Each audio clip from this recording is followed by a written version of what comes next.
Bonjour à toutes et à tous, bienvenue sur Grand Lille TV, votre chaîne d'information en régional. En images, en 8 minutes, voici le journal de la rédaction. D'abord, vous le savez, vos prévisions météo, beaucoup de pluie la nuit dernière, ce matin encore et cet après-midi, quelques averses résiduelles. Le temps va rester perturbé tout au long de la journée.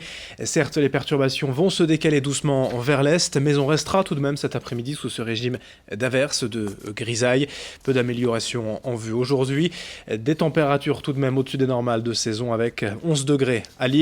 Et on n'oublie pas également le vent qui ajoute à ce ressenti désagréable depuis ce matin des rafales de sud-ouest jusqu'à 60 km par heure.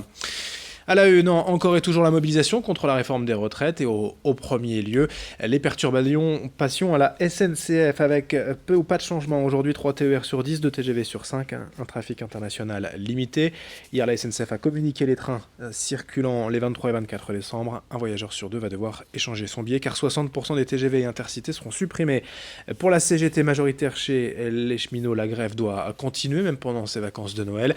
En revanche, l'UNSA et Sudrail évoquent une pause pour les fêtes.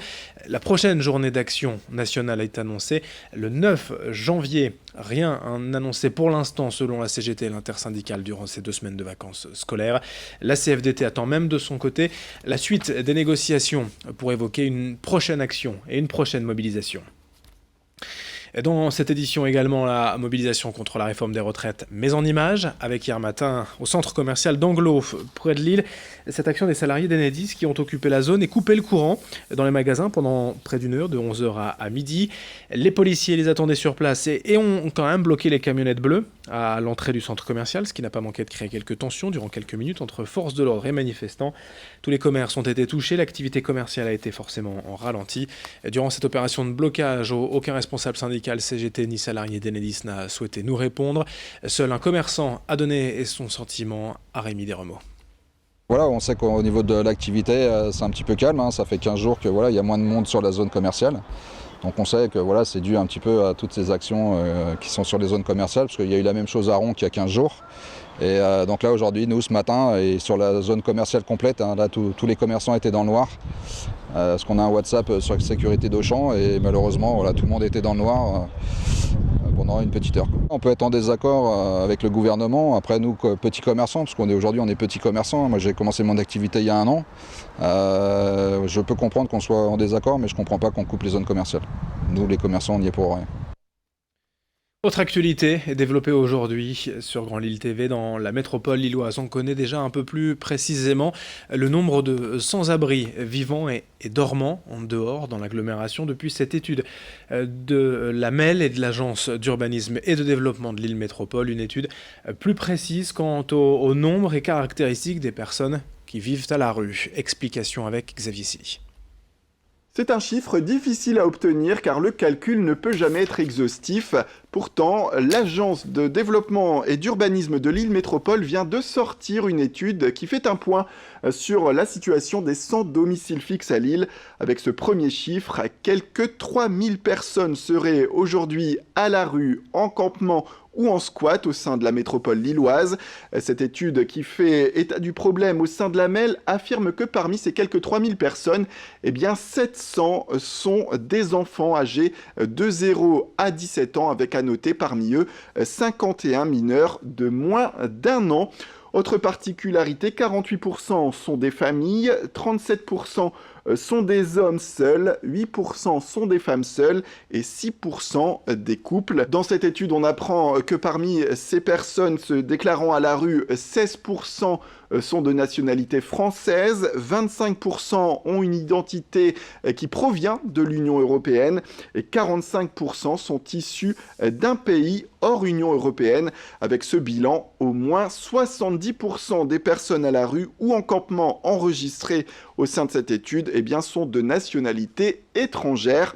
Tout ce travail au final va servir puisque selon la métropole européenne de Lille, cela va permettre d'opérer un travail de maintien et de développement également des liens auprès des personnes vulnérables. Il s'agira également de repenser les modes d'accompagnement de manière personnalisée, de prévenir la perte des papiers administratifs et puis enfin de porter une attention particulière à la situation des jeunes isolés et sans ressources. Quand la réalité virtuelle s'immisce jusque dans les blocs opératoires, depuis peu à Seclin et à Lille, des établissements de santé s'équipent de casques de réalité virtuelle dans le but d'apaiser les patients avant une opération. Le yoga, la relaxation, l'hypnose et la réalité virtuelle, le but c'est de éviter la prise de médicaments ou d'anesthésiants. Une fois le casque placé, le patient se retrouve dans un tout autre univers visuel, en pleine nature, dans un temple bouddhiste ou autre, tout est possible. Le casque est censé réduire l'anxiété et l'angoisse. Les retours sont globalement très positifs selon l'équipe médicale, au micro de Xavier Silly. On a fait, nous, à la clinique, un retour d'expérience pour un congrès qui était début d'année, qui s'appelle les JEPLR, dans lequel on a fait une présentation avec un retour d'expérience sur 130 patients, qui nous a montré, en termes d'anxiété, à l'arrivée au bloc opératoire, sur une échelle de 10, un passage en moyenne de 6 à 2 avec l'utilisation du casque de réalité virtuelle, et on n'a pas fait d'études réelles sur la douleur péri- ou post-opératoire. En tout cas, il y a d'autres études qui ont été faites et qui montrent clairement une limitation du nombre de sédations et une baisse de la consommation dentalgique, par exemple en médecine palliative ou en médecine gériatrique. Et puis une entrée en boîte contre un jouet neuf ce week-end. Dès ce soir, le Manoir à Bailleul renouvelle son opération caritative. L'an dernier, la discothèque avait ainsi récolté plus de 350 jouets pour les enfants hospitalisés de Roubaix et de Dunkerque. Le gérant du Manoir compte de nouveau sur la solidarité de ses clients en cette période, dès ce soir, demain et dimanche. Une entrée en boîte contre un jouet neuf. Rendez-vous ce week-end. Explication au micro de Rémi Desremeaux. Il y a plein de plaisirs. Il y a le fait, je pense qu'en amont, il y a les clients qui vont acheter leurs petits cadeaux. Et naturellement, je pense que ça va faire plaisir. Et donc, il y a un peu toute cette chaîne de plaisir. Ils arrivent, nous, on leur fait plaisir en leur faisant rentrer. Et en plus, il y a encore un troisième plaisir à l'arrivée à l'hôpital où tout le personnel soignant est là à accueillir nos cadeaux, parce qu'il y a quand même jusque des fois 350 cadeaux, ça fait beaucoup. Et donc, comme si on allait sauver le monde. On ne sauve pas le monde, on l'aide juste un petit peu. Et à ce moment-là... Et quatrième sourire, c'est quand le cadeau est donné à l'enfant, ça fait quand même beaucoup de joie à partager au fil de la chaîne.